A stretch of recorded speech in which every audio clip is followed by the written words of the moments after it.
Hello and welcome to Varn Vlog.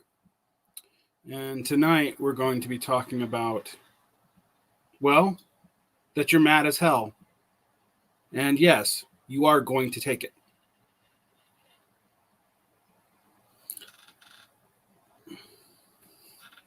One of the ironies of modern politics is there are 1,000 Howard Bills now.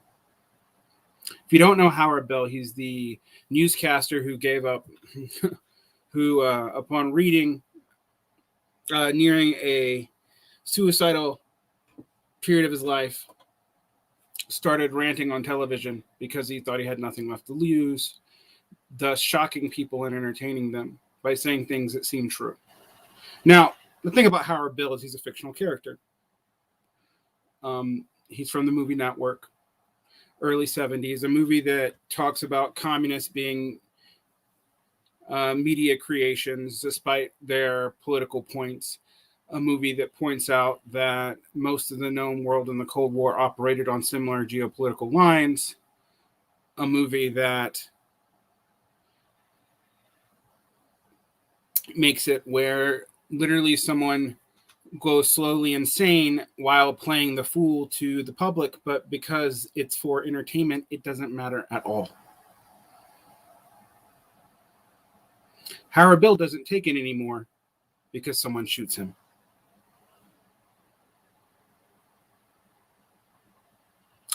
Not a particularly uplifting story, very much in the mood of the 70s, but we're in the mood of the 70s now. You know this because The Guardian is writing editorials to tell people that we're not in said situation. That things are bright, that things will reverse. We won't be in a period of stagflation.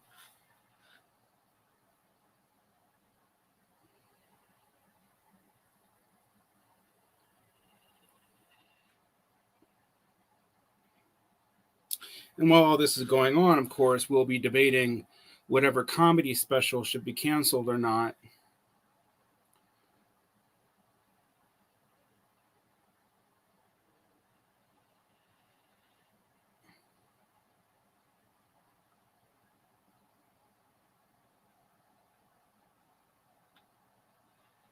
Ask yourself,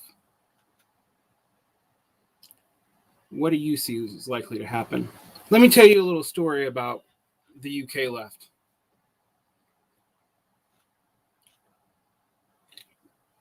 New Labour finds itself in a rut around 2010.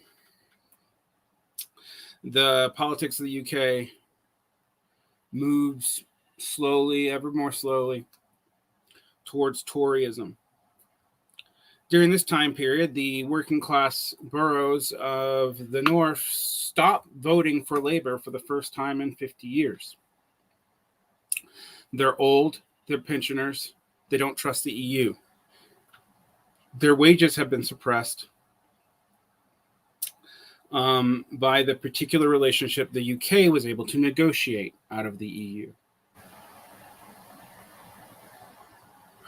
Cheap labor coming in from Eastern Europe could be paid more because of the exchange rate of the pound to the euro and because of euro purchasing power in that area.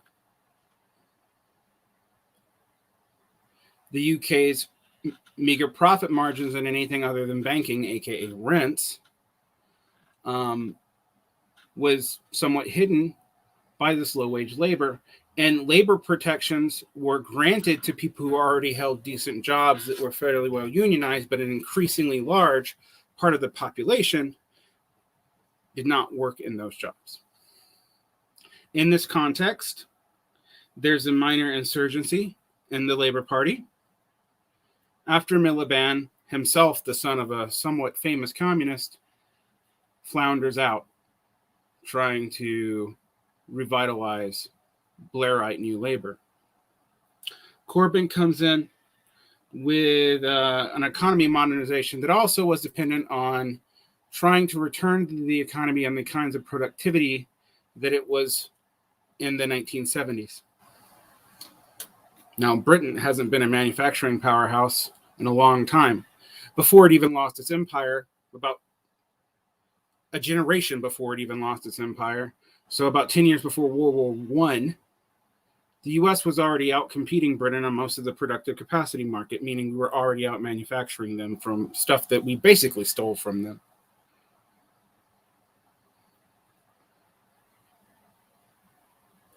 But the 70s was a high point of labor power in the UK, or at least labor militancy. And the Labour government, which was already clawing back the gains it had only made in the 50s and only in the post-war compromise, it started crawling those back immediately. So you have the Labour government saying there will be no raises so that inflation will stop, as inflation is beginning to spiral. Thus the beginnings of neoliberalism. Not with Thatcher, despite what David Harvey may have you think, but with the end of labor. Jump forward to Corbyn, who wants to bring us back to this seemingly high point of radicalism and working class solidarity in England. And while there is truth to the fact that Corbyn's base was largely urban poor because they were young, Corbyn never regained the base of northern workers and retired workers. He was unable to make a coherent stance on Brexit, being both an EU skeptic himself, but not thinking that Brexit would have been a viable position for the left to navigate. After all, a lot of the UK's economic power relies in its specific relations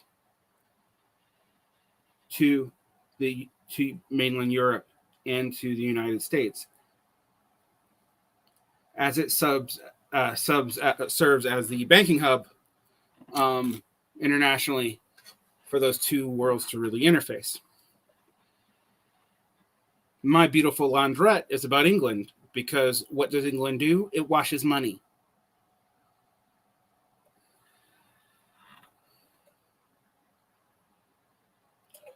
But this sense of movement, this sense of vitality was limited to the cities, was really limited to London. The left there, in a bubble of its own making, began to believe it had more power than it did, began to believe it had more control over the Labour Party, began to believe it had more popularity outside of London, or that its raw numbers within London would overcome the district nature of England's borough system. Now, Corbynism has been largely purged after losing, embarrassingly so.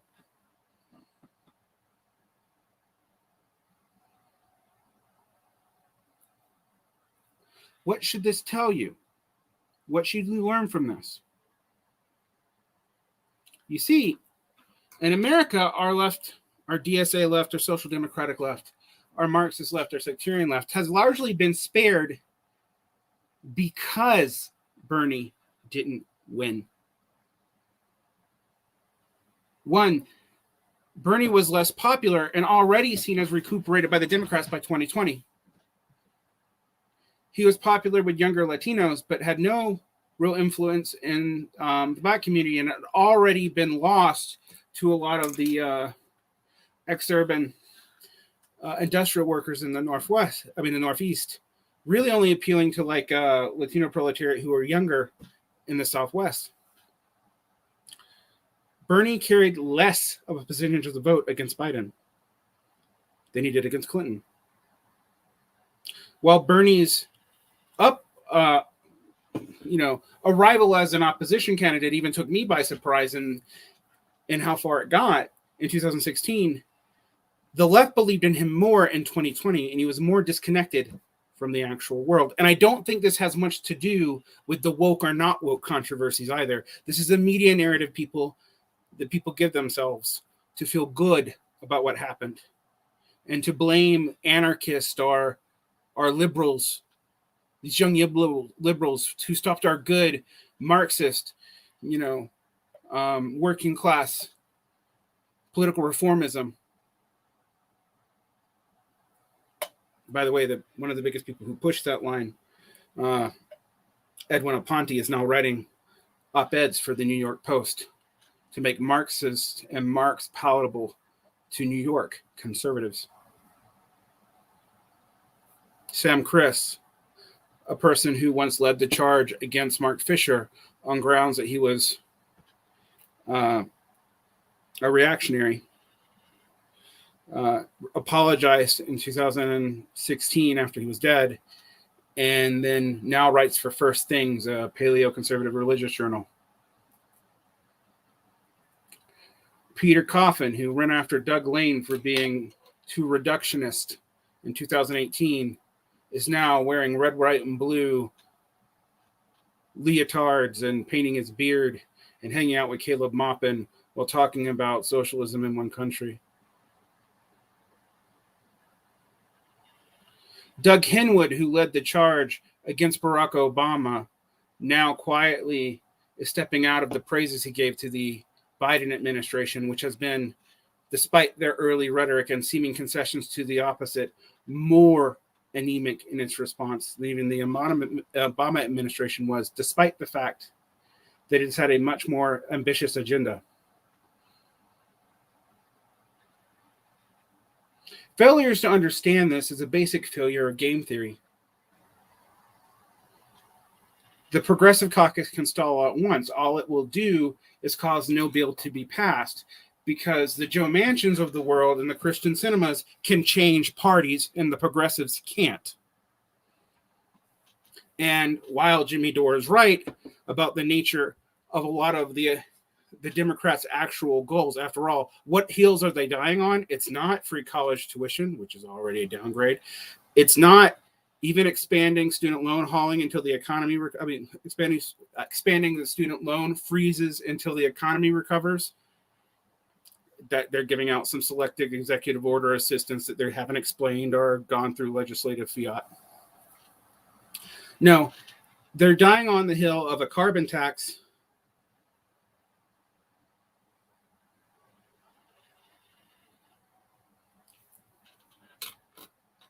A carbon tax. A tax that, unless significant infrastructure is put into the United States, would be regressive. Whether or not it's going to save the planet is not in most people's immediate concern. And you go, well, Varn, it should be. Yeah, it should. But make it so. You don't make it so by having punitive consumption taxes that disproportionately hit the poor.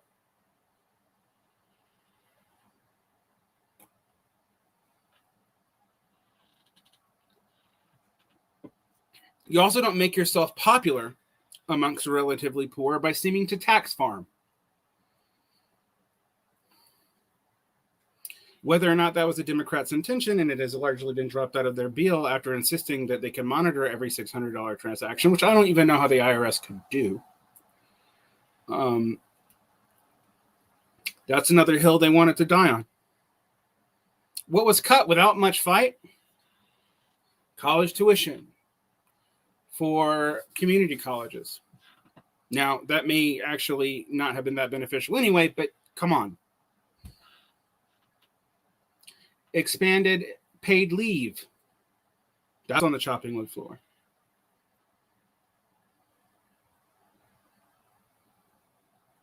Most of the provisions of the Green New Deal already chopped out. No, the Progressive Caucus and the squad and those aligned with it, your DSA representatives, have decided that the carbon tax is the bridge too far.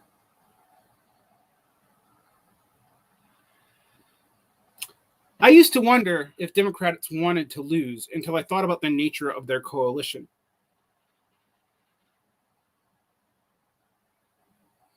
After all, they're a coalition whose mass base is mostly in the lower middle class,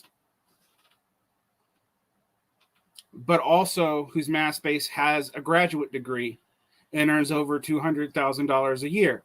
Now, I can tell you, despite the numbers of one, which one is likely to win in its agenda, particularly when you look at the regions. Why are people in New York and California not particularly worried about a carbon tax? Because they have significant public infrastructure already. Most of the country does not. While their infrastructure may be falling apart, in fact, it is. They have it at all. After all, anyone who's been to Atlanta or any mid-sized Midwestern city and then gone to New York knows that the New York subway and bus system is by far superior for all of its problems. But this has also become a problem of the Democratic strategy. It is only focused on national elections.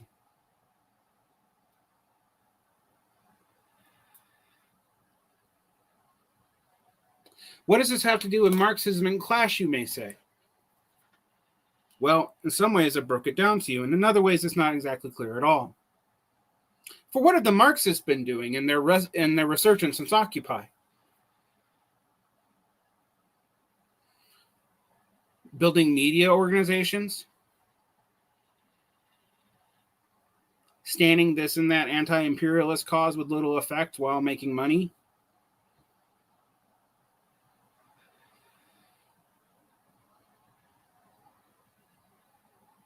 What have they really done?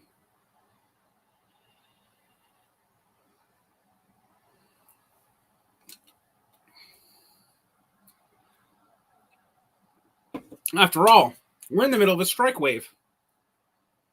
The left is finally beginning to talk about it, but it's not really participating in it. Not most of the left.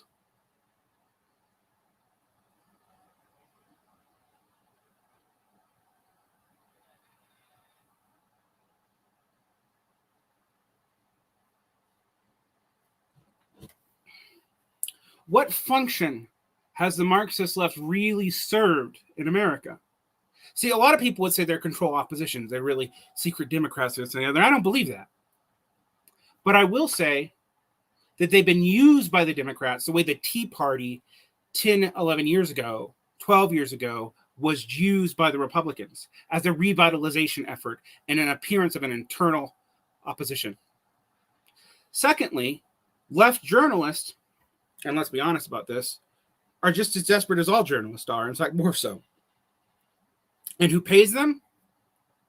Well, as the reason black money scandals should kind of point out to you, and the fact that so many left journalists have explicitly worked for state organs of other states while claiming to be, completely removed from the imperial order, it's pretty clear where they're getting their money from.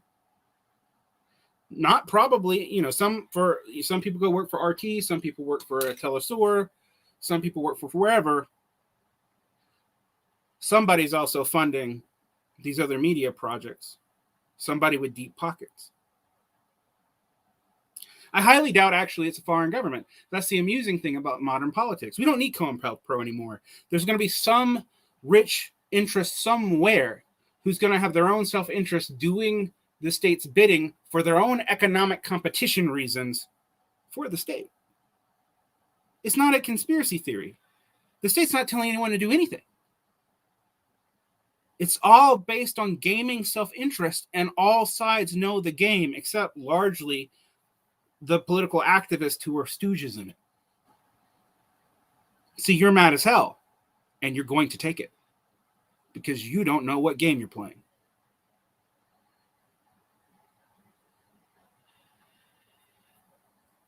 Am I mad at the left? No. In fact, constantly complaining about the left is a form of narcissism. Really, it is. Because it makes you important. Oh, the left screwed up everything. It's all the left fault that we didn't do this, that, and the other. The left fault we're not having communism and transition to human freedom. Blah, blah, blah. Which left and how and why?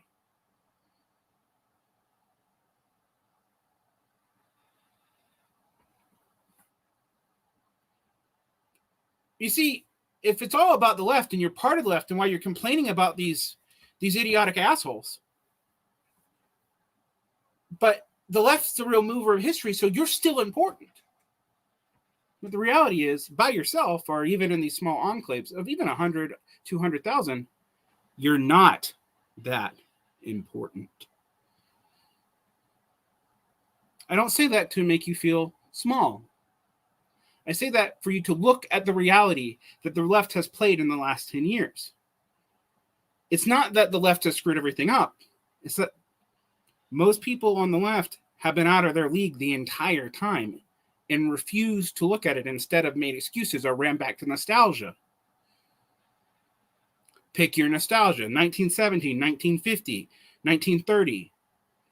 Big Daddy FDR, Big Daddy Dong, Big Daddy G. Somebody, please save us. We can't do it ourselves. Well, no, you can't do it alone. But you're only going to do it yourselves. But to do it, you must be much more realistic and much more cynical actors. You can't win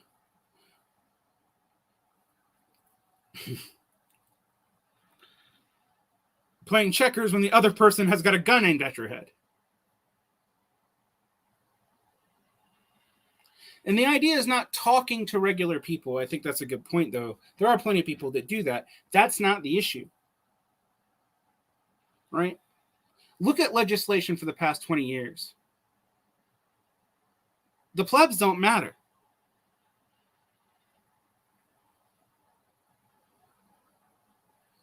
I was watching today, someone in my Discord group posted an interesting little link to an Arizona Republicans ad about,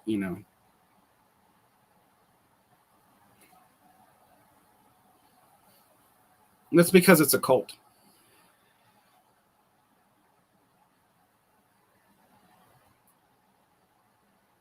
You're being gaslit.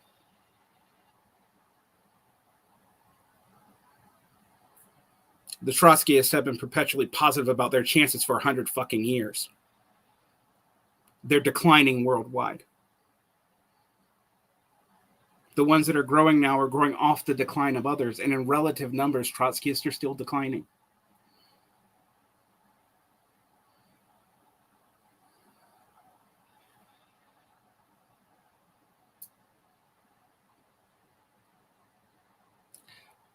Almost no sectarian organization right now is truly mass. It's a sectarian organization. They make excuses for their own decline. For example, let's talk about SALT. SALT, about 8 years ago, was on the precipice of becoming what the DSA became. But it failed for the opposite reasons that the DSA has succeeded, but also for the reasons why the DSA is so limited. The DSA doesn't really have anything binding anyone. SALT had a program. And then once it started realizing that its popularity was slowing down its diffusion of the program, what happened? It declined rapidly. Now it's about 1,000 members, quickly diffusing into a faction of the DSA. And if you're in the DSA and you're also paying dues to SALT, why pay dues to both? Back to Arizona, though. You see, right now, the force of the countercultural arguments are in the favor of the GOP. They are, objectively. After all, we have vaccine mandates that are going to cause people that are, willing to, well, one, if I'm honest, I don't think that they're going to stand up in court. I don't know. I'm not a lawyer. But reading the jurisprudence going back in time, this OSHA loophole that they're using to enforce this, OSHA hasn't even released guidelines on it because I think OSHA knows it's going to be, the federal government's going to be sued by the states immediately. And the court system has A, been packed, and B, most of the precedent that I see for things like enforced vaccination are on a state level, not a federal level. It's state power. And liberals, when they cite these precedents, don't differentiate between state and federal power because they don't seem to know how the law works anymore.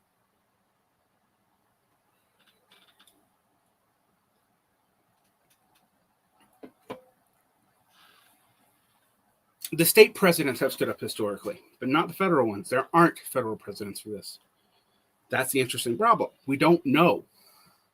See, precedents for like the feds mandating their own workers, that's totally within their rights. They can totally do that. But mandating that businesses pay a fine for unvaccinated individuals on a federal level through OSHA under a special clause that's only been utilized once and never like this. Good luck, particularly when about 35 states are going to sue immediately. And what's the makeup of the Supreme Court right now? Furthermore, if we're really honest, and I know I'm going to be unpopular for saying this, without the mandates, we're approaching 60% vaccination rates in some places. Some people estimate that you'd only get 5 to 6% more. And while every vaccinated person is that much closer to herd immunity, enough people may be willing to lose their jobs and go work for small corporations, which are exempt from the mandate, which is another thing that makes no logical sense. If it's a health mandate, why are you exempting 49% of workers? After all, most workers work at places that, not most, but a sizable minority of workers work at places that hire less than 100 individuals, in which case the mandate does not apply.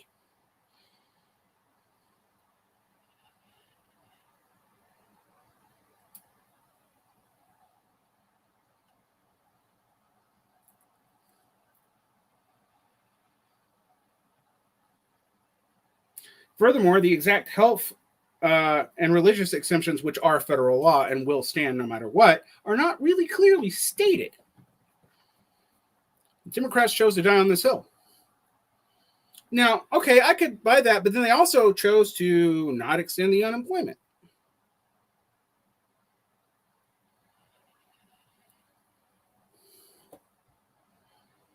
Right, and Democrats buy it hook, line, and sinker.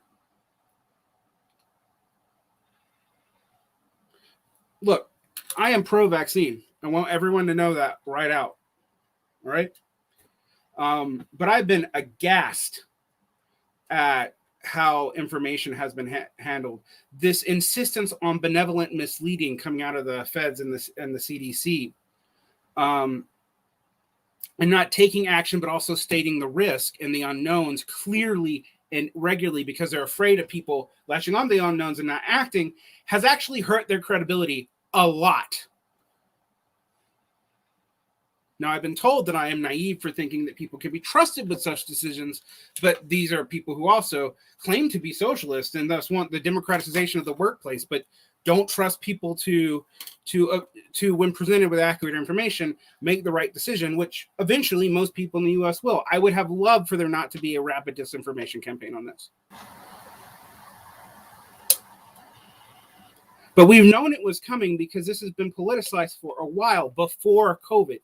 The beginning of the politicization of vaccine denial began actually around 2015. Before that, it was actually a bipartisan weirdness. The vaccines are remarkably effective, but their efficacy was not as good as stated by many factors, by many people, and they also weren't equally between them. They're still more effective than the flu vaccine, which also saves tons of lives, even though it's not super efficacious. By the way, when everyone compares this to the flu, they also underestimate how deadly the flu really is. After all, it's the only commonly contagious disease that kills in the top 10 before COVID.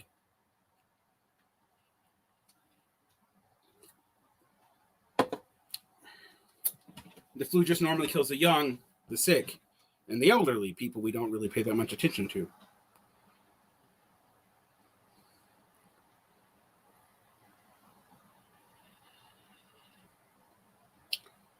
No. Yeah, agreed.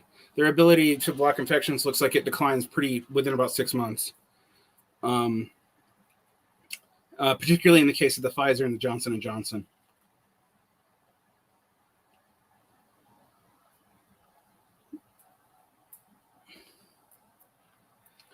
The mask mandates were also sold poorly, and I've still seen Democrats encourage people to wear them for their own protection. They don't protect you.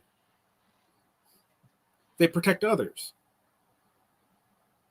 What you're doing is stopping infection the other way. Now, I saw tons of stuff in the media. It's all health and epidemiologists talking about this, so I can't say that no one was talking about it. After all, that's why I know it.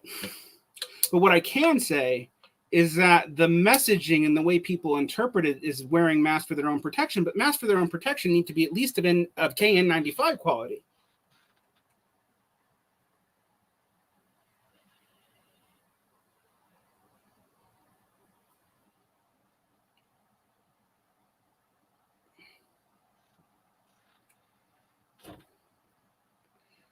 So the epidemiologists I know are pulling their hair out because they're being blamed for things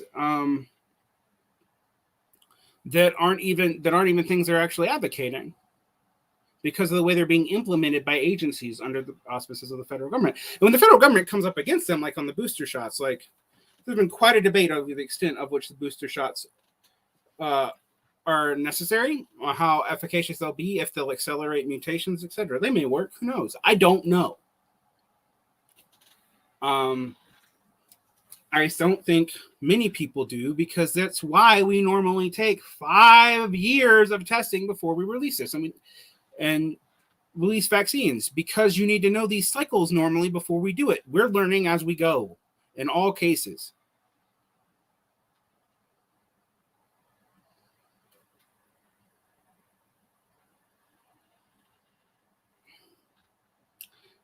But what has COVID really taught us? It's taught us that our governments are fragile, our supply networks are fragile, our markets are fragile.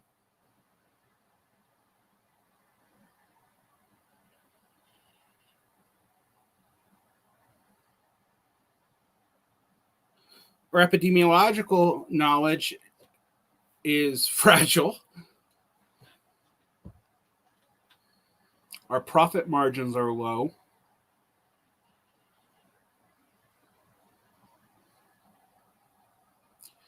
And rents and government quantitative easing have been the only thing holding up the economy, mostly for the sake of stockholders. And yet, correct, the two-party system, not particularly fragile. Very interesting, all that, isn't it? You see, what's been amazing about this is, despite every part of the apparatus of government seeming to fray at the seams, the parties are fairly well insured.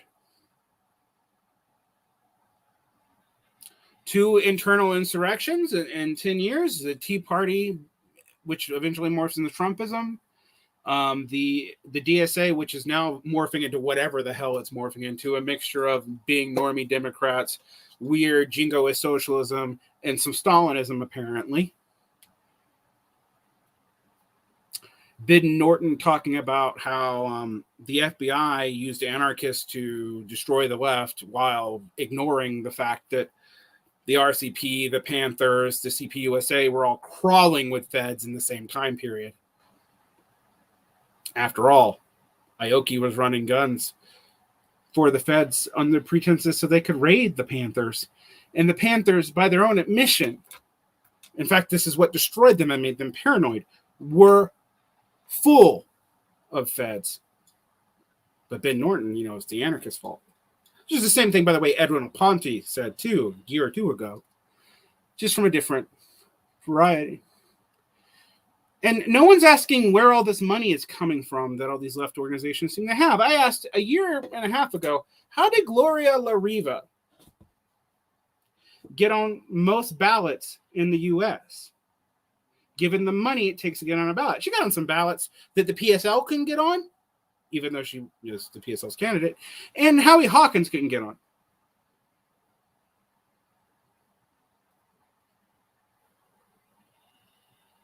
People surprised that there was a dark money out? Now, we still don't know who it is, and I actually don't think it's a governmental actor, actually. It's too much of a liability for government. But are they really surprised that some bourgeois character is running malfeasance using leftists to do this? That leftists are cheap. They're cheap on the grand scheme of things. Way cheaper than a Democrat. You see, we've always just thought that only the right could be astroturfed. Wake up. You are too. How does it feel? Make you feel important?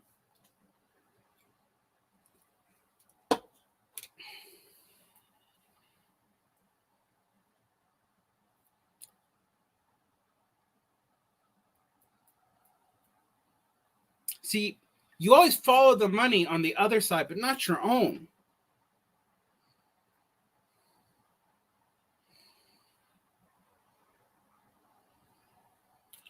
Ironically, this does make the DSA look good because I can find out where most of their money comes from and why they have so little of it, even though they're a massive organization that's actually somewhat flush with dues money temporarily. Although, again, we don't truly know how much of their dues are active.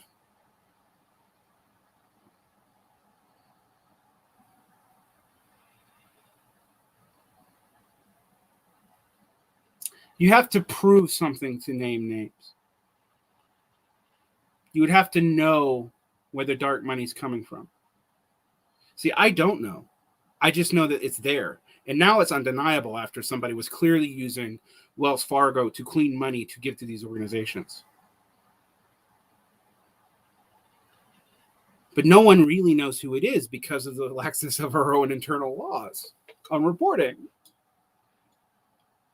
Isn't it ironic?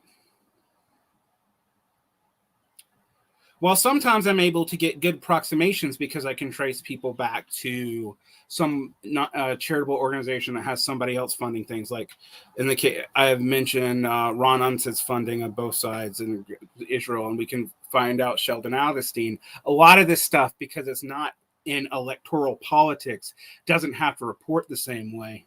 Yeah, it was Goldman Sachs, excuse me, not Wells Fargo, but it's still, we're cleaning money through the banks. It's clear that we are. I've also found all kinds of people as I, work in left publishing who have taken money from this or that think tank, Spike to Koch brothers money. There's been actually a lot of right-wing money and moderate money flowing through parts of the left. A lot of it gets funneled through writers working for American Affairs.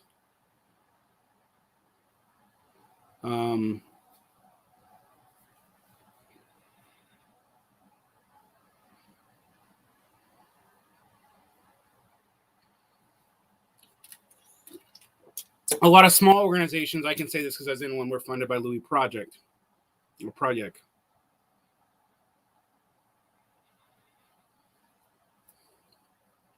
I know that for a fact because I was when I ran the North Star. I actually didn't even know that as an editor of the North Star till I left.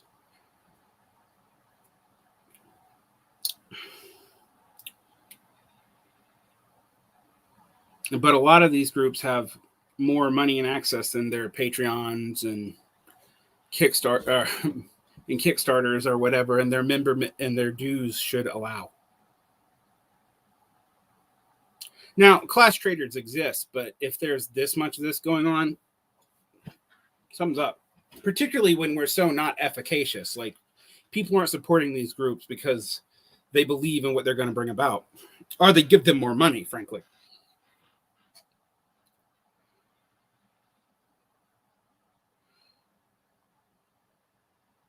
How does it feel to be astroturfed?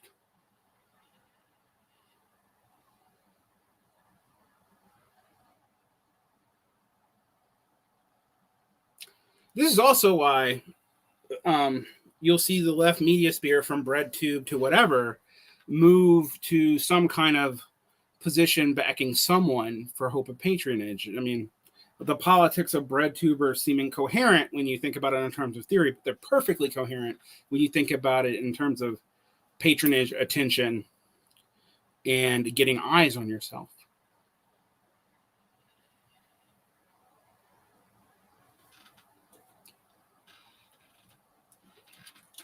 Which is why, one of the many reasons why I now only work with my patrons, and I don't have a patron that gives me more than $35 a month.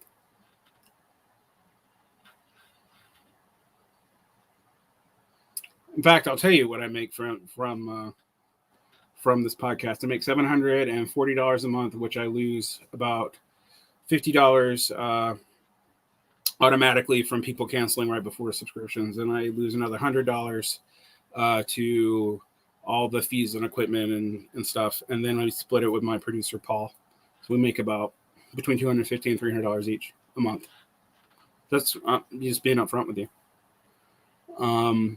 Which is not insignificant, actually, you know, but it's not a living. And if it was a living, you'd probably have less reasons to trust me, because why would I do this? But I also don't want to get performatively angry anymore.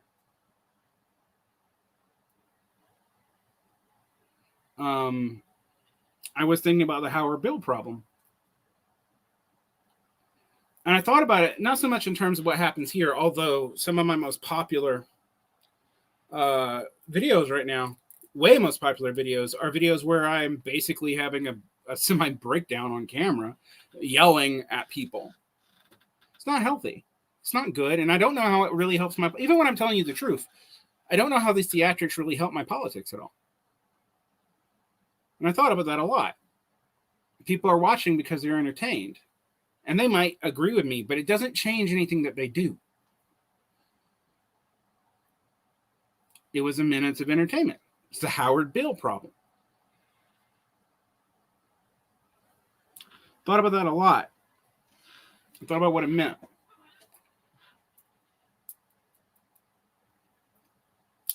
The easiest thing in the world for me to do right now would be to talk about the Chappelle Show, take some hard stance one way or the other. And I do have my hard stances, by the way.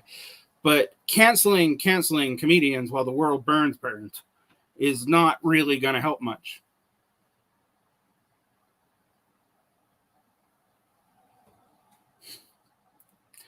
After all, in this last couple of rounds, the people complaining about canceling are people who are not just criticizing the people trying to get Chappelle off Netflix. They're criticizing anyone who doesn't even like Dave Chappelle or tells people not to watch it or has freedom of association. That's ridiculous. It's also a distraction. Not to say what we normalize doesn't matter, but literally the world is burning. And the whole debate, if you read between the lines of recent reporting, is a way for Netflix to turn specials that they've been losing money on. They've lost money on most of Chappelle's specials. Chappelle demands a high fee for his shows and has not brought in enough additional subscriptions in the past for Netflix to have really been able to say that it added value. Well, now this works. Everyone's talking about it constantly. Even I am telling you not to talk about it. It's a brilliant marketing campaign.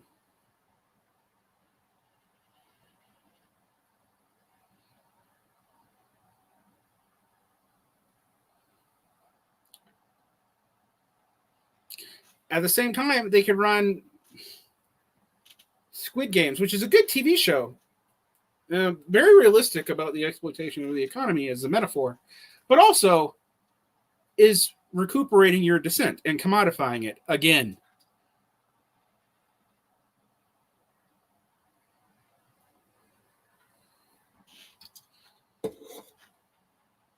And thus we go. You see, any corporation worth their salt is going to play both sides of the culture war.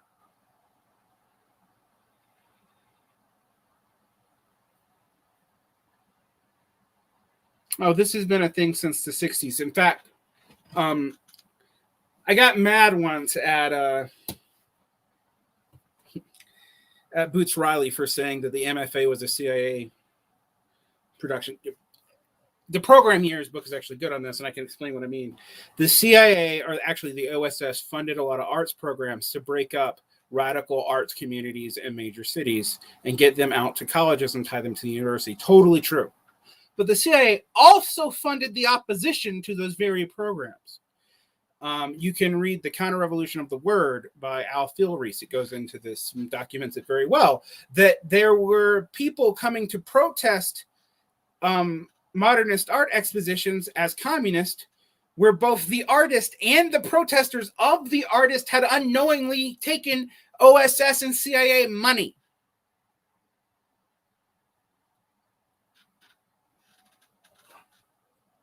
This is not even secret. It's been declassified for years. See, the CIA, the OSS, the federal government, they play all sides at all times, which is why you can also scream, oh, it's the CIA. The CIA is remarkably incompetent.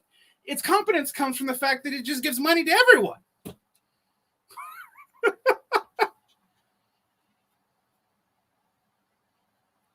This was in the 50s. They actually don't do it so much anymore. You see, artist communities used to be communities of apprenticeship that were based largely on associations of major cities. So you had all these commie artist groups and reactionary artist groups, mostly in places like Chicago, New York, San Francisco. Getting people to go into MFAs breaks that up. And it broke it up for both the commies and the reactionaries.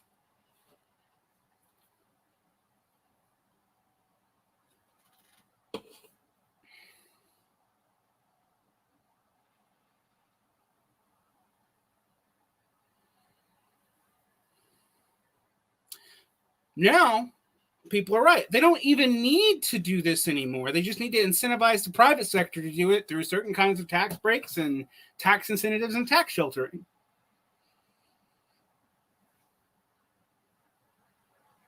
You don't think that those tax code variations are out of the kindness of the government's heart, do you?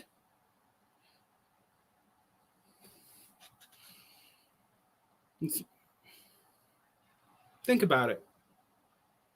So now they don't need COINTELPRO anymore. We do it on our own. Isn't it wonderful? Isn't it grand? Now, every now and then, this can get out of control. And historically, this has gotten out of control. They have to do this. Germany sponsoring Lenin to come back to the USSR to pour Russia out of the war, which it totally did. It had other implications for Germany. So this is not to say that people can't play this. Also, it's not to say that everybody involved in these money, a lot of people who get this money downstream don't even know where they're getting it from. Seriously.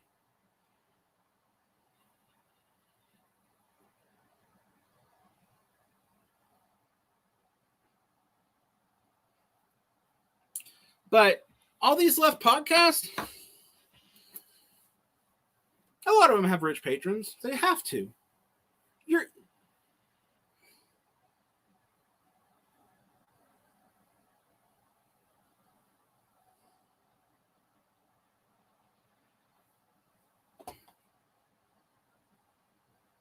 This is a fair question. I don't know what to tell you. I wouldn't tell you to leave the one you're in. The thing is, a function of something is what it does.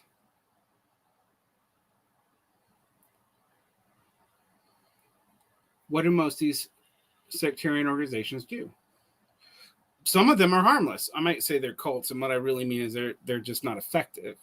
They pull people in and they maintain their own membership, and they might grow, but their ultimate goal they don't achieve. And actually, if we're completely honest, don't really have the incentive to achieve. Because after all, if they achieved it, they would not need their positions anymore. The great irony, right? I keep on bringing up that Pat Buchanan quote because it haunts me. Movements that don't take power mature into businesses and turn into grifts. Well, a lot of these sectarian groups they're not really grifts. They're kind of community businesses, kind of, which is really insulting, right? You are in a better position if the organization is controlled by its membership with some kind of democratic structure and with recall. But even then, if the organization is not masked, so like a democracy of 15 sectarians in the beginning who set up all the rules, everyone who comes in later is at a disadvantage. It is actually operates on a Pareto curve.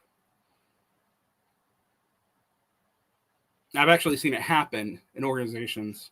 So you have to have ways to hold, those people accountable, or it doesn't mean anything. I mean, that's true across the board. And I guess if you're going to ask yourself about an organization, are members accountable to the organization, and or are the organizations accountable to its members? If either aren't true, and in some organizations neither are true, it's not likely to be effective.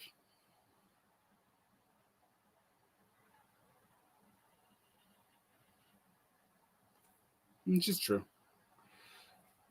What we're looking at right now, though, is as I told the story about Corbynism, which is a very bleak story, because what I see happening to British labor is what happened to Israeli labor.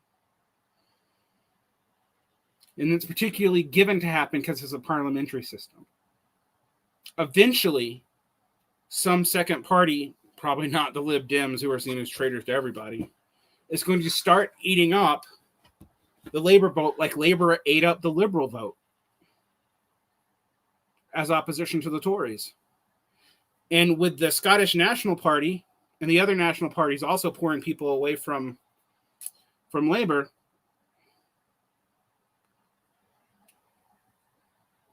well, now in the U.S., we're kind of sheltered from the and actually the undemocratic nature of our system.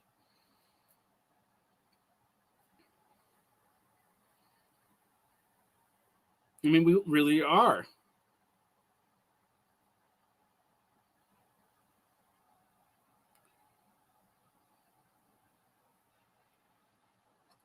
Which means we're also sheltered from the consequences of our failures, except for reactionaries, winning in a midterm, which is likely to happen with the Democrats, given every indicator that we have.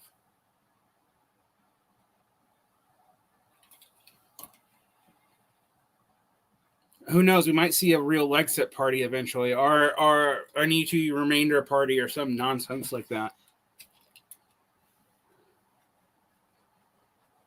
The coalitions in all the European countries are getting strained off of their major parties. That's undeniable.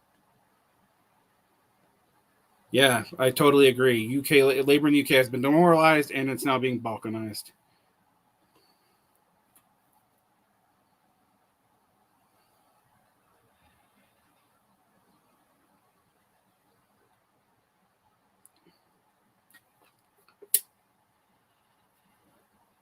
Let's end, though, on changing our perspective, because, as I said, focusing on the flaws of the left and the way is self-justifying. It makes you feel special. It makes you feel like you're in the know and other people aren't.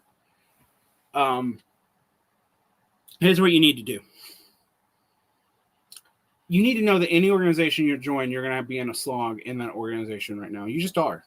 Right? I might call whatever organization you're in a cult, but you hanging out in the wilderness all day is cool if you want to feel superior to everybody.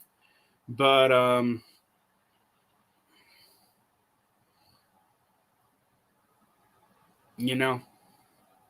what good does it do you, really?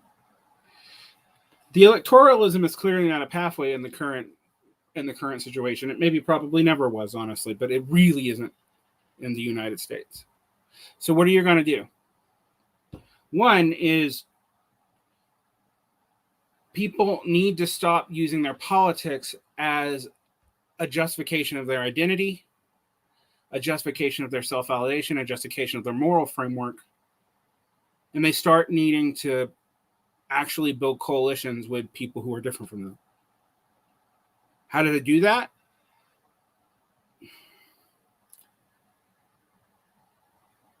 Some mixture of base building, education. I don't know. I honestly don't know. Every strategy I see has limitations. Some have more than others, though. So, for example, programmatic unity only makes sense if the program is both logical and emerges from the people who would enact that program. So while, for example, like a socialist programmatic unity would actually have to be broadly based popular, which would mean having to reconcile our compromise with the elements of the working class and of its class allies, of which there are not many, but there are some, into a coalition. And I just can't imagine leftists doing that right now. Almost every tactic they've been trained either leads to sectarianism or it leads to opportunism, neither one of which are particularly useful for coming up with a program organically. Most people who are programmatic want to impose a program that they have derived from some sort of theoretical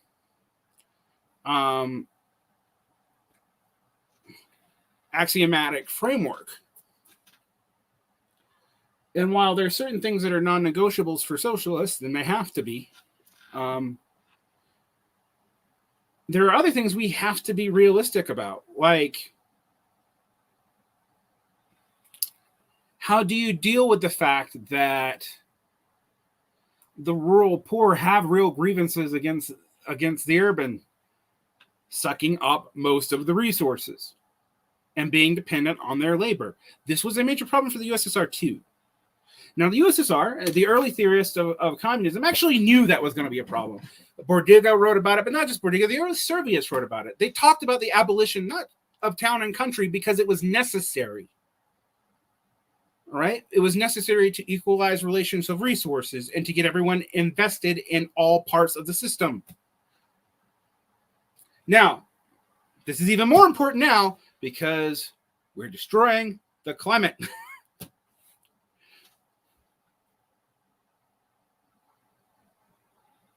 So you have to be able to actually give people something to engage with. And the left, honestly, for years has been, we'll give you something eventually after the revolution. And 50 years of developmentalism and proletarianizing the peasants and. Not a good track record. You know, what's the matter with Kansas problem, right? And what's interesting about that is I think Thomas Frank actually came to the right conclusion eventually. He used to blame cultural stuff. Then he realized that, no, you know, he's never said that he overturned the what's the matter with Kansas theory, but read Listen Liberal. It's actually kind of the opposite.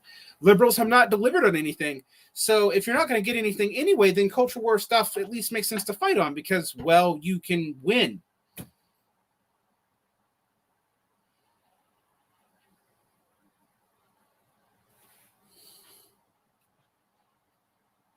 Right? We all have an investment in stopping the worst outcomes of climate change. We are not going to stop climate change at this point. To even just mitigate it to not getting worse requires not just stop using carbon, but actually removing carbon from the atmosphere now. Every feedback loop has kicked in even faster than a lot of the scientists thought. And while we were accusing the scientists of being alarmists, they were actually being a little bit too conservative.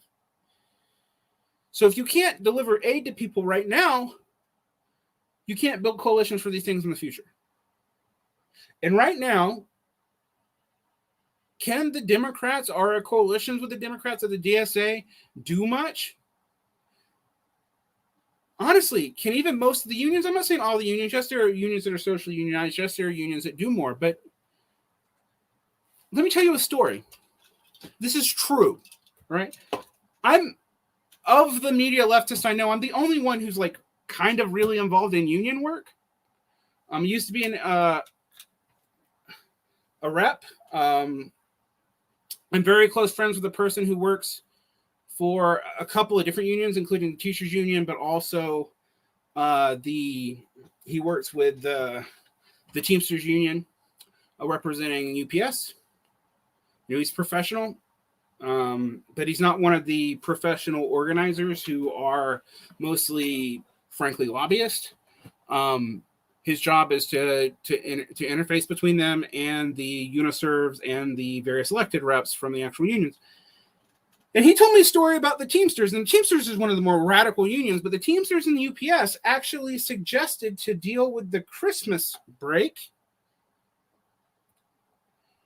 The Teamster leadership. Let me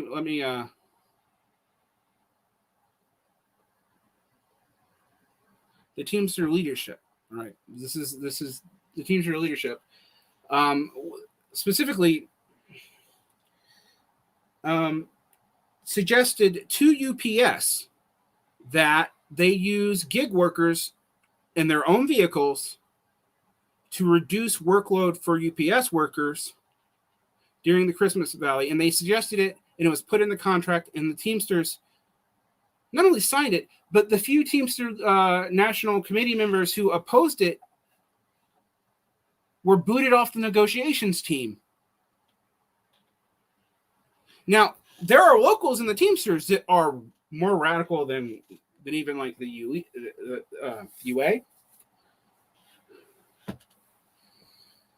And get this, they're now being sued in the state of New York for this practice, and their defense against the lawsuit is that the union suggested it, they being UPS.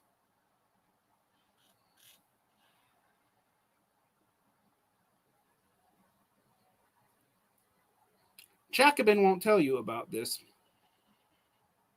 Not because they don't support the unions, not because they are even being dishonest. How many of them are actually in unions and even know what's going on? And if they're in unions, they're in like the Writers Guild or the Teachers Union. The Teachers Union has its own problem, but it's radically different from place to place. The ATF can be very radical in some places and totally stooges of the Democrats at the national level.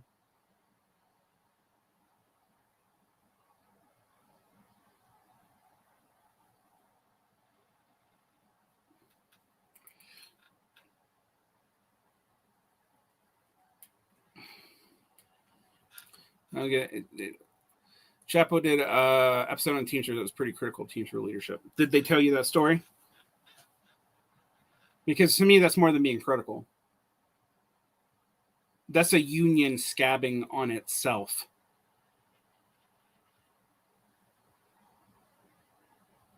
That's more than being critical of the leadership. If I tell everyone to join a union, but I also tell them you're going in combat mode. And you're not likely to win. It's a very different picture because the problem isn't just the leadership. The problem is the way the union is structured. And it's not just, I would love to believe that it's just the paid people who are paid off of stuff. Okay, Chapo did talk about the inviting of the UPS workers and the Teamsters agreeing to it. Did they talk about the fact that it came from the Teamsters themselves? They didn't just agree to it, they suggested it.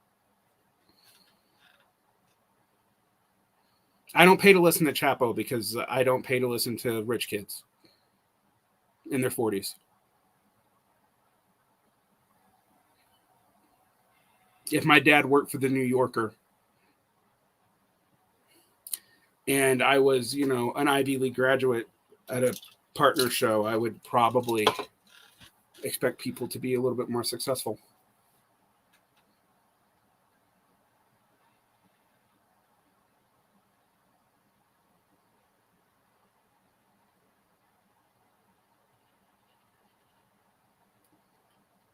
I don't dislike Chapo either. It's just, it is what it is.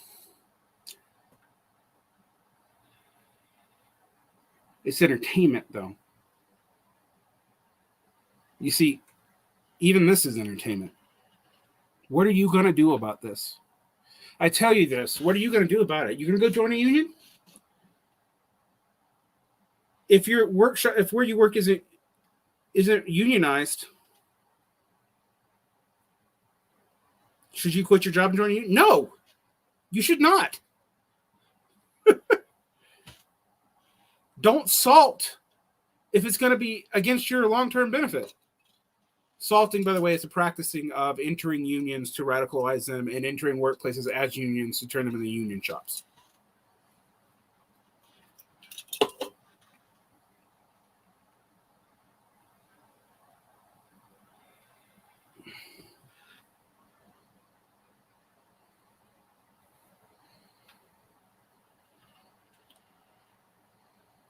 It would be dumb for you to do that. It hasn't worked historically. Salting can work if you invest years into actually becoming part of that culture of the particular shop.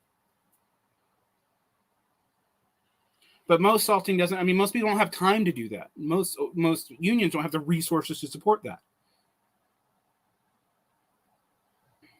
It's just a hard fact.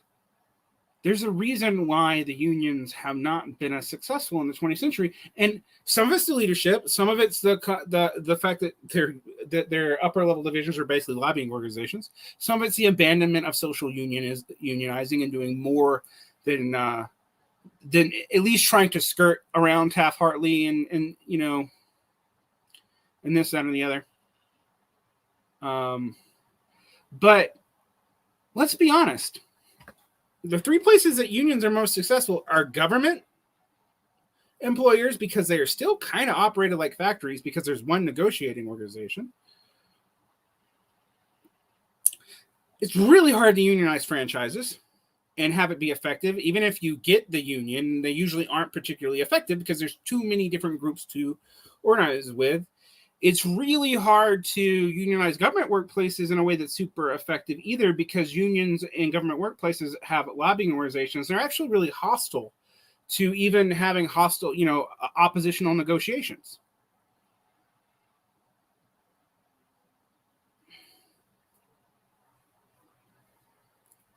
But without them, you don't have anything. Do you? Because your party of what, 100 to 500 people to maybe 5,000 people in a country of 320 million, it's going to be super effective, isn't it? You know, just in terms of democratic outreach. You ever thought about that? Do you think about the raw numbers that you're up against? I do all the time. I keep on mentioning them to give people a reality check when they talk about things like the left is as big as it's ever been. You know, the DSA has 100,000 people. That is huge for the left in the United States after the 1950s. That's totally true. But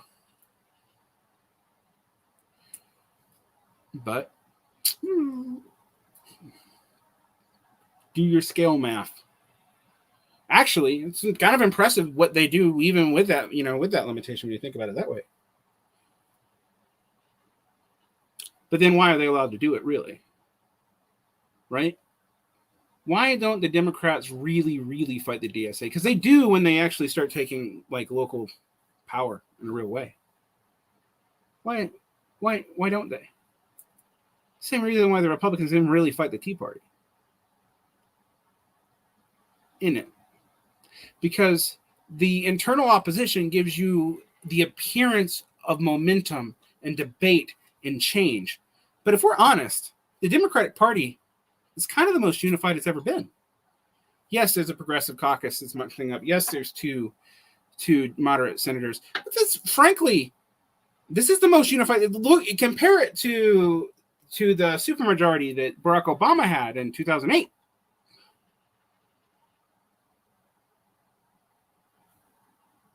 What do you see? It's actually more unified. There's only 3 factions, and one of which is most of the party.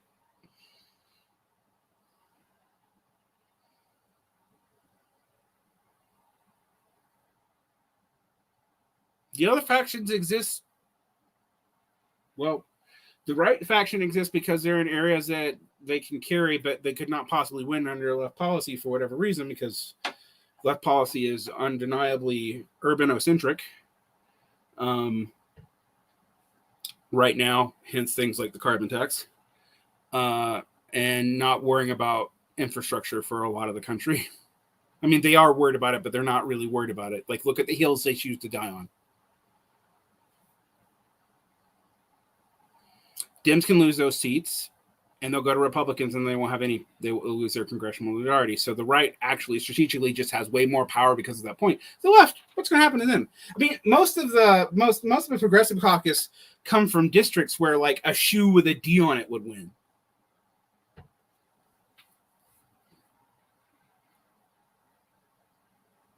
Now, for the last 5 years, rightfully so, honestly, I've heard DSA people talk about how, you know, a lot of these progressive economic reforms are actually popular amongst people in red states, particularly urban people in red states, but all people want the minimum wage It's broadly popular, even amongst Republicans.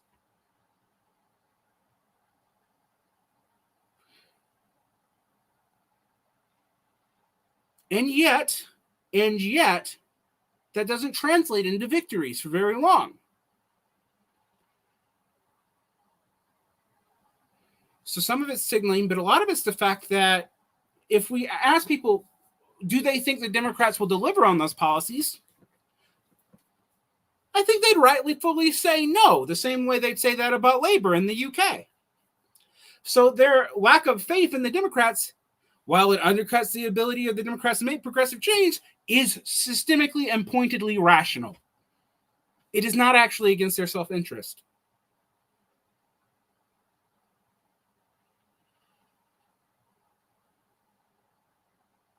I'm not going to tell you what organization to join, whether you join the IMT or the DSA or the Varn blog army. I don't have an organization and can't join it. Sorry.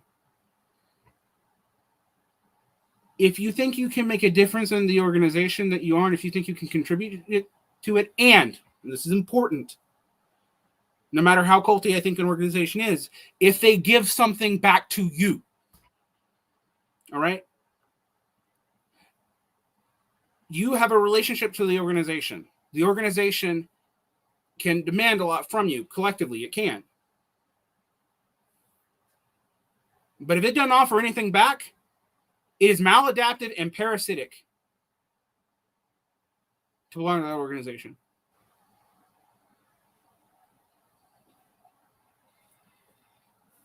I'm not going to tell you which organization to join because only you can know if you get something back from it. I would hope that is more than a community, because the community you get in politics is very thin and breaks very easily. Operative communities don't tend to be that strong. They're actually highly fragile.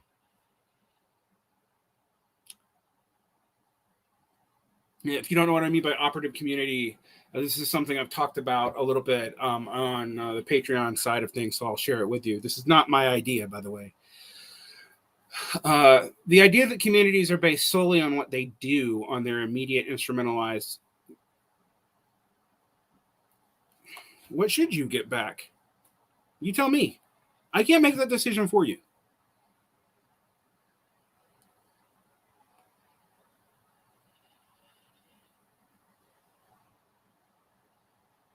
All right.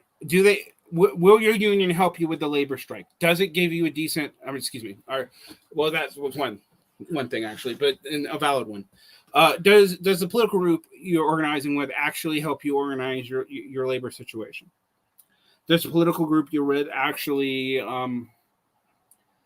protect you against outsiders? Does it provide you a decent education that's not just sectarian? There's nothing wrong with a sectarian organization, but they should educate you in other ways too.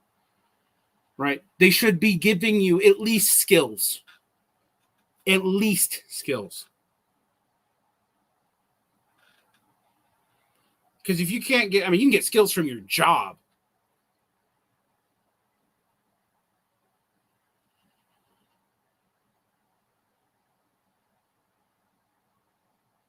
You have to make that decision for yourself. You have to, but the decision should not just be made on the ideology. Yes, their ideology should comport broadly with your own. Yes, they should answer the problems that you see around you. All right, but they have to do more than that.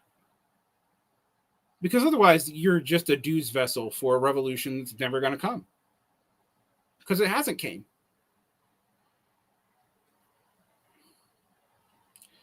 That's gaslighting. That's bait and switching. That's Monty Bailey. It's bad. It's parasitic.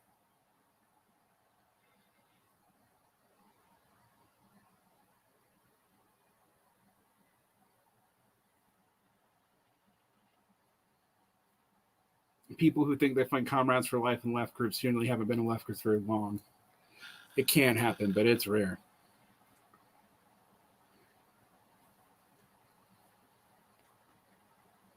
And how do you build those comradeships for life? Is it trauma bonding or is it mutual benefit?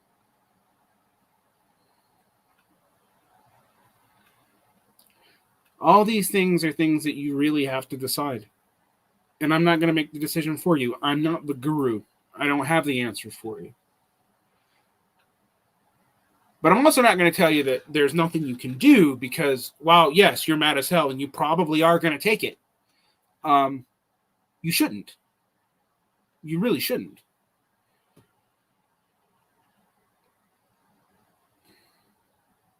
What I can tell you, if the group you belong in mostly post online,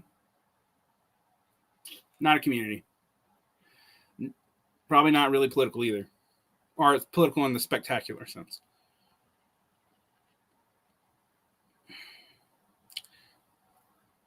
But I'm tired of personally of yelling at leftists because what does it do? What does it do?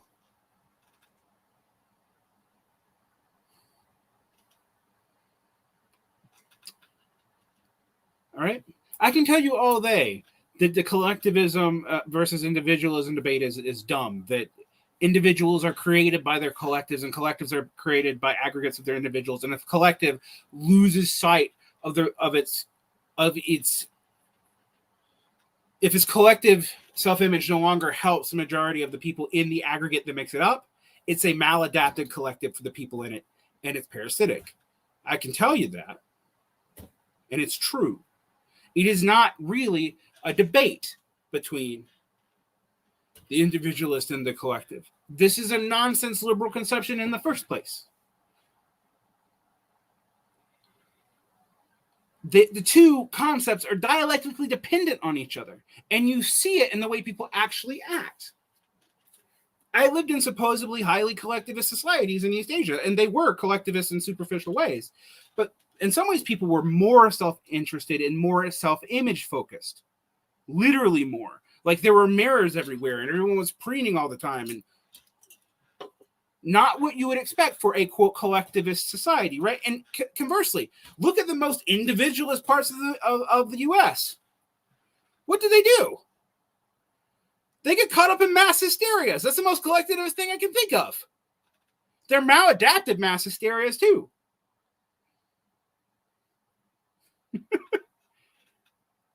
It's a dialectic in the real sense of that word, not in the sense that Marxists use to like hide so they don't have to make an argument.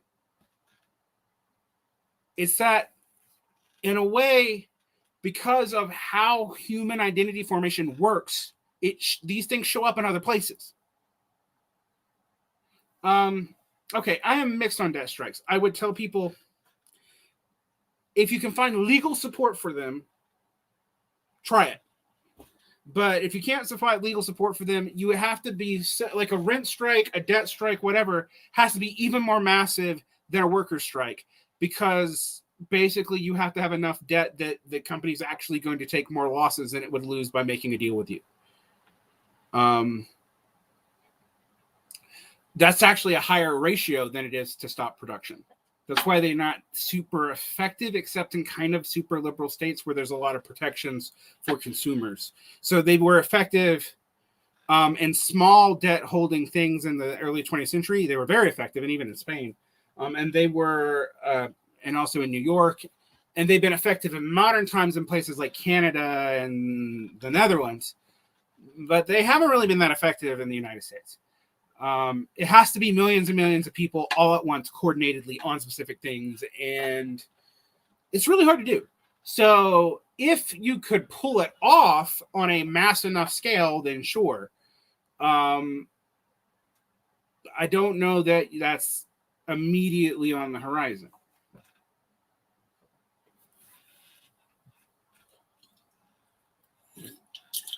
Adam makes a very good point. The rugged individualist was a collectivist myth that actually expanded the state. America made a classically collective narrative of individualism. Goes with the West. Go West. You were colonizing for the state. You were colonizing for capital. You were relieving. You were actually buying capital time during the Long Depression, and what would become one of the cores of capital, but wasn't at the time. Everything can be recuperated by capital if it's done by itself. Any singular issue structure can be recuperated because it can be commodified, because all of our life particularly when you start involving the state and rents, can be commodified. It's just a truth of life. All right. Mark Fisher, dispeller of capitalist realism, writes his most valiant and well-read article for me, by the way, not to give myself too much credit, but me and Paul Shetler, who's dead, are the people who commissioned that article. Specifically out of an editorial committee of 4. And I critiqued the article when it came out. But I still published it because I thought it made some good points. But he died on Russell Brand and reforming the Labor Party to make it more fun and more appealing to working class jobs, I think. I don't know.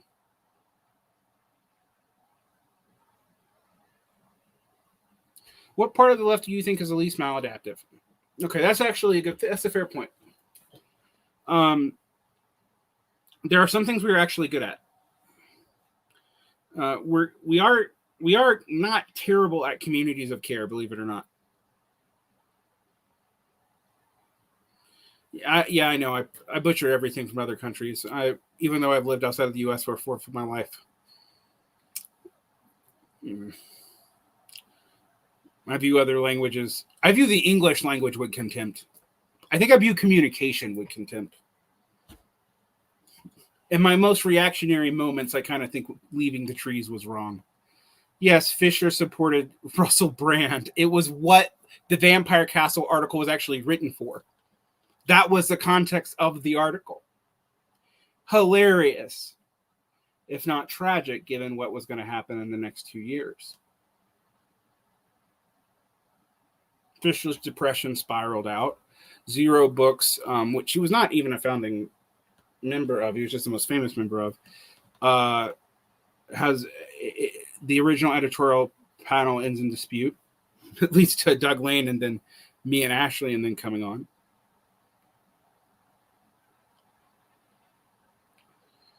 He gets attacked left and right by people, and he also doesn't take care of his depression, seeing it as a social illness and not something that was in his personal responsibility. And it takes him.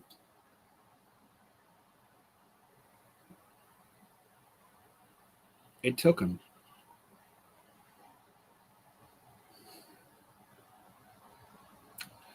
And I can't pretend that Mark and I were friends. I did correspond with him for several years.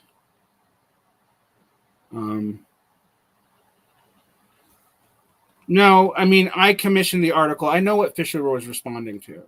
He was responding to working class voices rebuking an Oxford voice and Owen Jones, but he was also laying into a facile populism that he thought would make that more viable as a politics. And it didn't. He was wrong.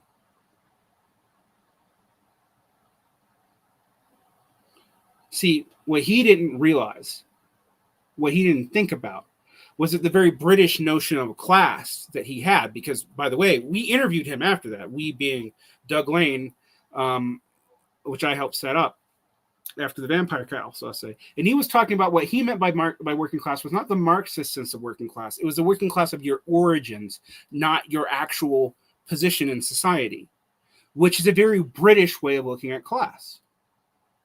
Because the British earlier feudal caste system has never been totally abolished. So in a way, it's materially real in Britain in a way that it kind of isn't in other places. But that really distorts the way people talk about working class in Britain, just like America's basic denial of working class distorts it in the US. That had consequences, real ones.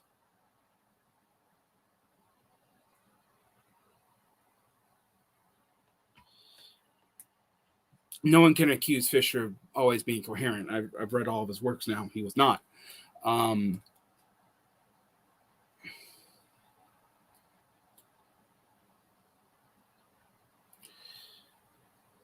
But he didn't deserve what happened to him. I guess no one deserves what happens to them, right?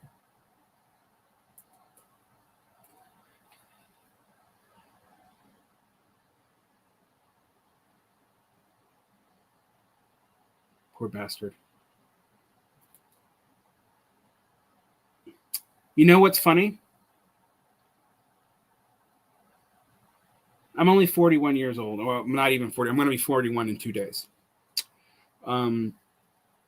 Mark Fisher wasn't that old.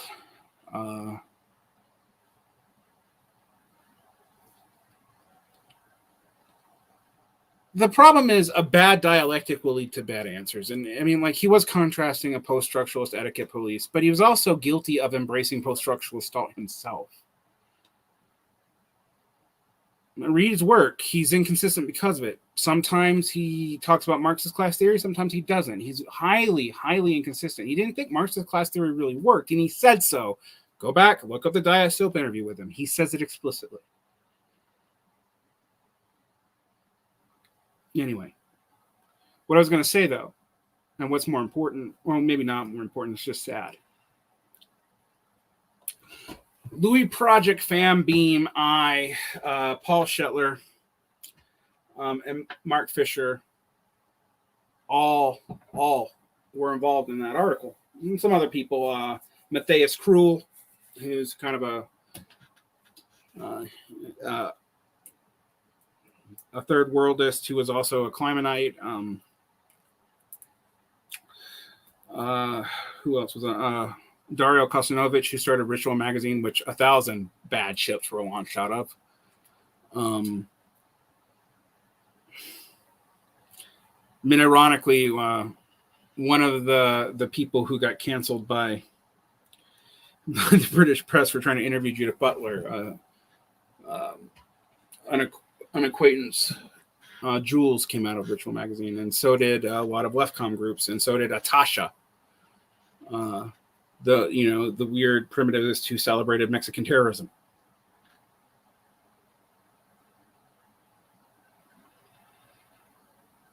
But so Dario, I think for a while he was a dingist, and then I think he became religious. I'm not sure.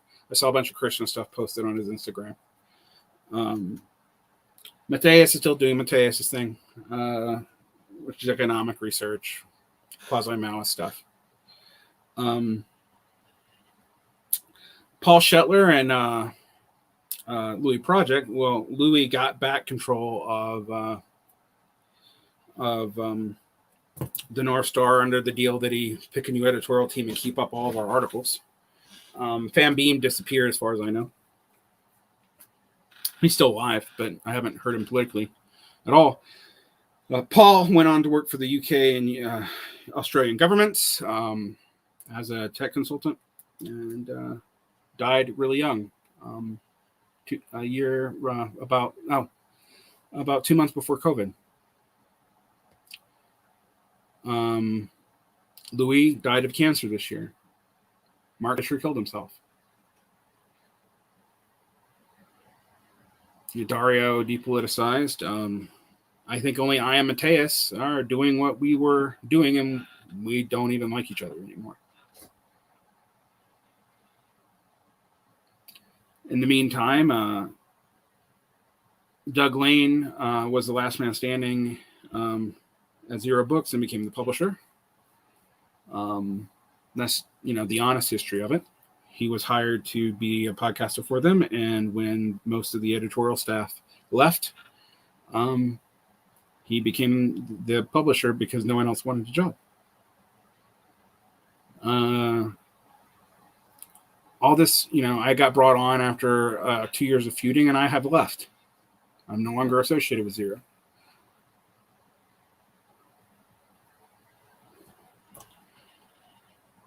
Yeah, but at what cost? Because he's growing in stature because he killed himself. Now, he could have killed himself and been unsuccessful. But I know from working for Zero that kind of what saved our bottom line has been scandal and death. I'm going to say something about a friend of mine, right? Michael Brooks, who I consider a friend. I mean, we were never as close politically as it seems, but he was my friend. We weren't close friends,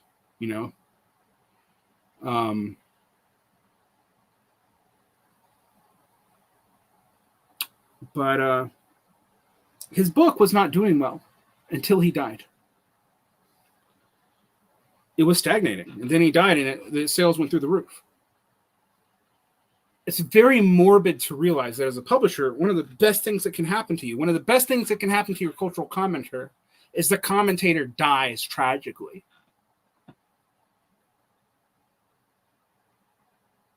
It makes it feel like I'm making money off the back of a corpse. And in the case of Fisher and in the case of Brooks, a corpse of someone I knew, someone I cared about.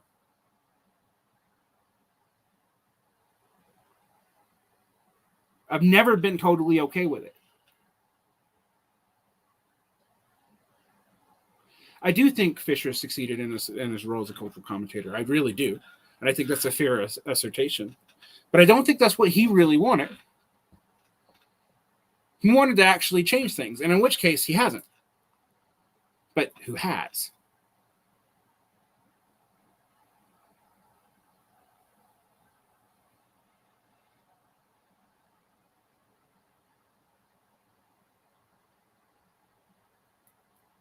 Michael Brooks wanted to be one of the first Democratic Socialist senators of New York. And if he'd have lived to do that, we'd probably be cursing his name eventually. And I would have had the very weird position of feeling like cursing my friends.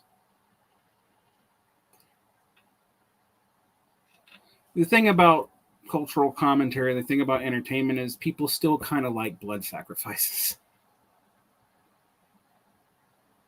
People buy it to pay tribute. They buy it to engage. And it's not necessarily a bad thing because, honestly, I'm glad that more people have read both Mark Fisher and Michael Brooks's book. That's been a good thing for the world. However complicated I may feel about Fisher as a theorist, people reading capitalist realism, because it's actually a digestion and kind of popularization of other arcane theories, actually, and it's short and it's easy to read, has been a good thing. I just always think on the back of what?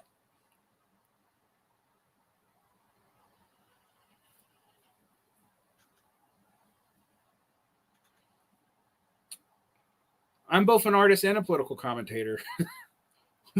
Ooh, man, when I say it like that doesn't sound good, does it?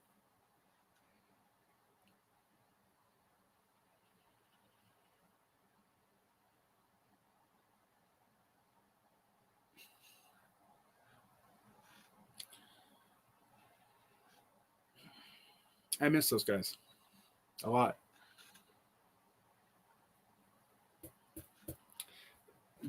Neither one of them actually shared my politics. I mean, honestly, Michael Brooks kind of thought I was a weird zealot.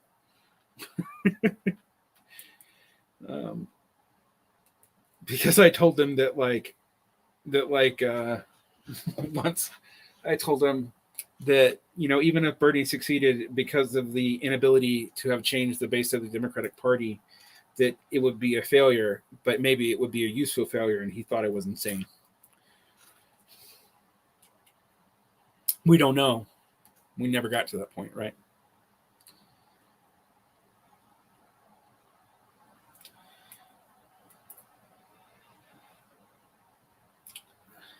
Conversely, Mark Fisher kind of thought I was a Marxist zealot, but also too kind to the identitarians.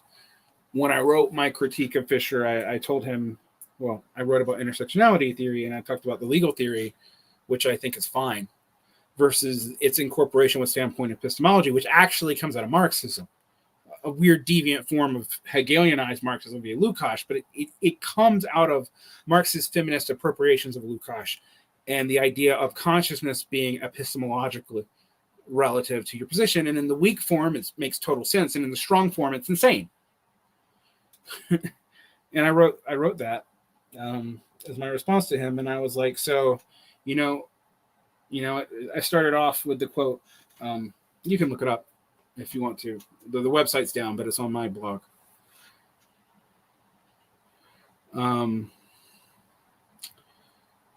I ran out. See, one of the things about doing this for so long, guys, is I've gone over some of these things like 7-8 years ago, and I just haven't picked them back up. They don't feel new to me.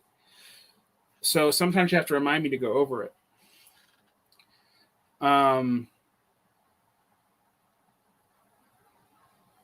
Standpoint epistemology isn't actually postmodernism. That's the funny thing about it, because it actually believes in objective truth. It believes in objective truth access is particular to a certain class or a certain identity position. So it considered itself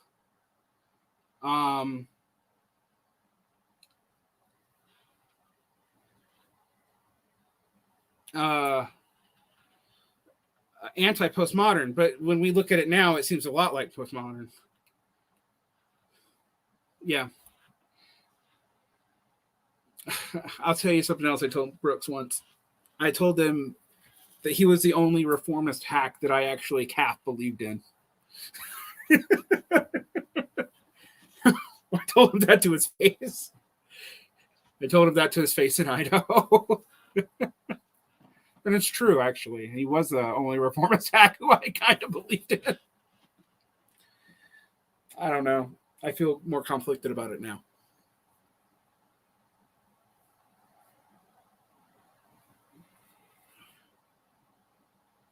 Still like him, though. I actually appreciated his ambition and his honesty for once. And I appreciated that he did have something akin to working class roots for change.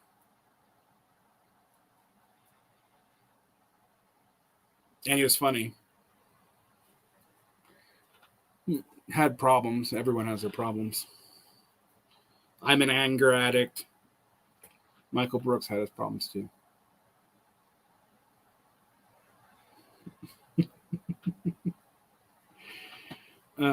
Yeah, that's kind of what I was implying.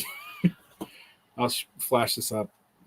You're kind of charismatic for a media asshole. Yeah. Similar position to what? To us?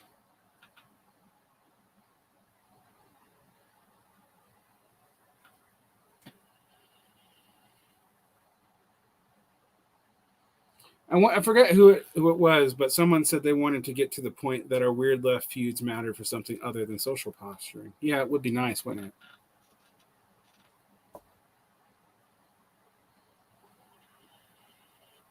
It would be nice. I mean, I don't really want it to be back in the position where we just killed each other like we did in the 20s. You know, as much as I admire someone like Malatesta, I don't want someone shooting me in the leg and me having to hide it from the cops who shot me because they're a fellow anarchist or a fellow Marxist who shot me, and I'm not going to betray them, but, you know, I got a bullet hole. I don't really want that. No, I would prefer to avoid it. But it would be nice for it to matter again, wouldn't it?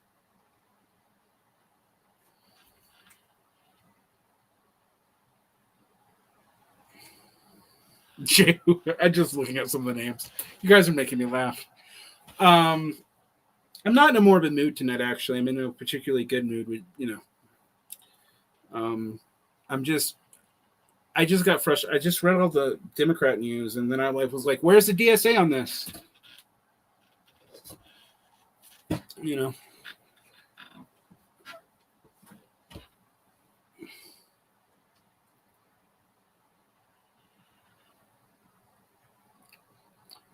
Left beef is lame and lean. Not a lot of fat to chew on.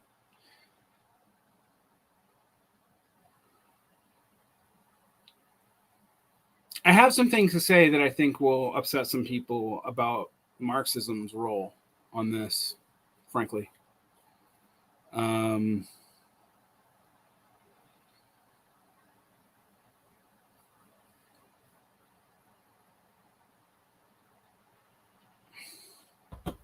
Well, I mean, this is actually a good point. The way left beef is conducted reminds me of arguing about football games in primary school or when we used to have beef as poets, right? I think there's a way in which there are unresolved ambiguities in Marxism, going back to Marx's work and the fact that it's unfinished and the fact that there are hedgings in Marxism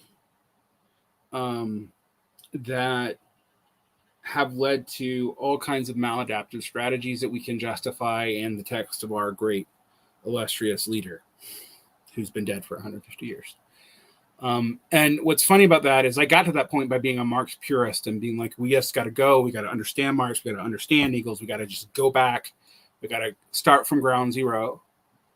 And I think I understand how we historically got some of these traits because of the way we responded historically to ambiguities, and then because the way history has moved on. A lot of people say that discredit Marxism, but I mean, that's not what I mean. I just mean that, like, if this was a living, vibrant, scientific tradition in a real sense that was not attached to nostalgia for certain states that are no longer with us, we probably would have a more internal debate, and B, we'd be less doing exegesis on primary sources.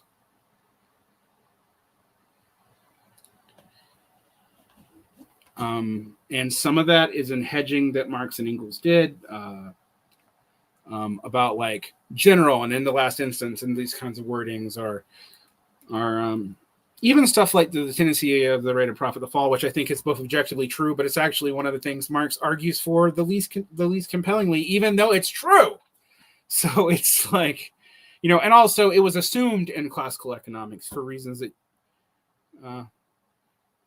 Marx he only died 138 years ago, right? But he didn't write for the last 10 to 20 years. And he did, but they were mostly letters. He didn't finish anything in that time period. I wouldn't say I'm a post-Marxist because I haven't abandoned the project, but I do think we have to admit some things about the project. Even a lot of our conceptions, like Popular Front versus United Front, is designed, it's a debate around parliamentary systems.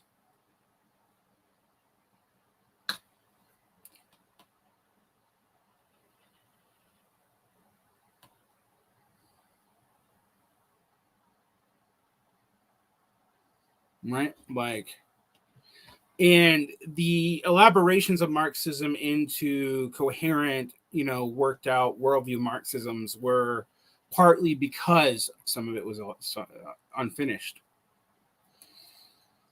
I mean, I do think that. I'm going to go into a lot more detail. Sorry, on a patron's feed. I know. You can yell at me later in the comment section. In responding to Ron Tabor's Tyranny of Theory, which I actually think some of the criticisms of Marxism in that book are, like, really, really off, but some of them aren't. And we should deal with them and admit to what's true and what isn't true when really dealing with, you know, what some of the left critics of Marxism had to say.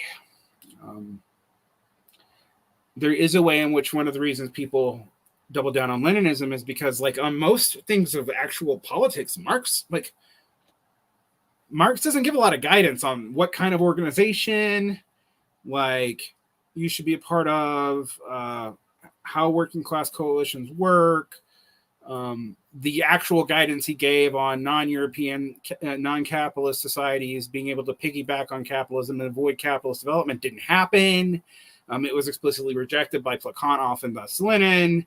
Although they didn't think they were rejecting Marx because people didn't know about the letters, because also we know way more about what Marx actually thought than the people who were actually creating Marxism, because so much of it's in letters or in unpublished pamphlets or in unsigned articles, and, you know, and thus we are here. Does that lead? Is that why the Democrats suck? No, that's not. It's a completely different problem. But our ambiguity on how to handle that. Yeah, although you need to be careful about why he said that. I mean, but anyway, I'm going to go into that on another video. And then I'm moving away from all this. I don't just want to talk about left stuff all the time, even though I don't want to give it up either, because there's more to life than this. And I've been going over the same problems in regards to this for like 10 years.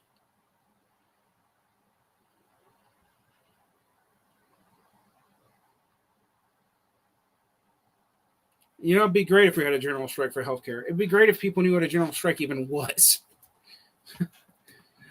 Oh, man. But I have felt like, for example, the left has been like, it responded to but did not lead the George Floyd riots. Now that we've had a strike wave, it's responded to but did not lead that either.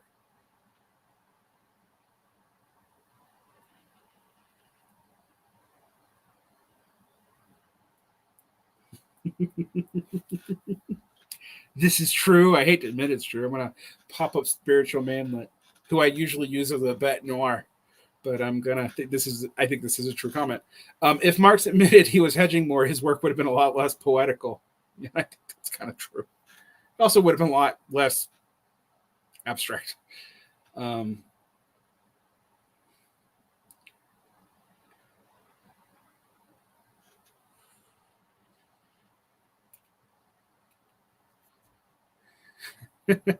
You should start grifting and start a sports podcast where you say outrageous, absurd things to provoke people. Yeah, the very thing I hate. Well, at least it would be about something that didn't matter, right? Because sports don't matter. That's why we all love them so much. It's combat without meaning. You guys are being funny today. I want to thank you all for being around. This is empowered by patrons. Patrons were gonna get this today, and then I figured I'd give it to all of you. But the patrons are why I'm giving it to all of you. If they didn't ask for it, you wouldn't get it. I hate to be that dirty of a even pre-capitalist, really. Like, this is almost like collective feudal rent relations, but whatever.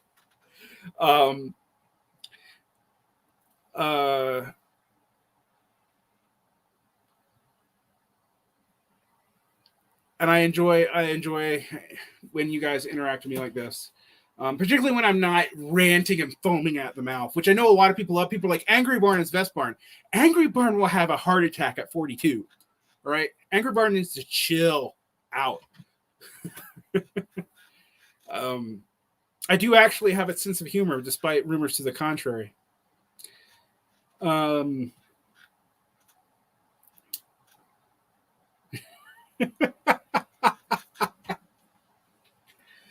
Oh, man. You want to talk about capitalist realism? Squid Games. All right.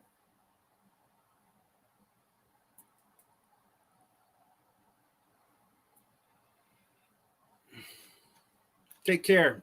Peace out. Join an organization, but also be willing to fight in that organization, right?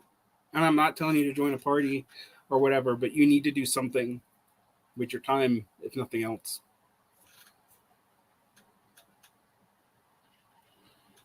And with that, I'm out.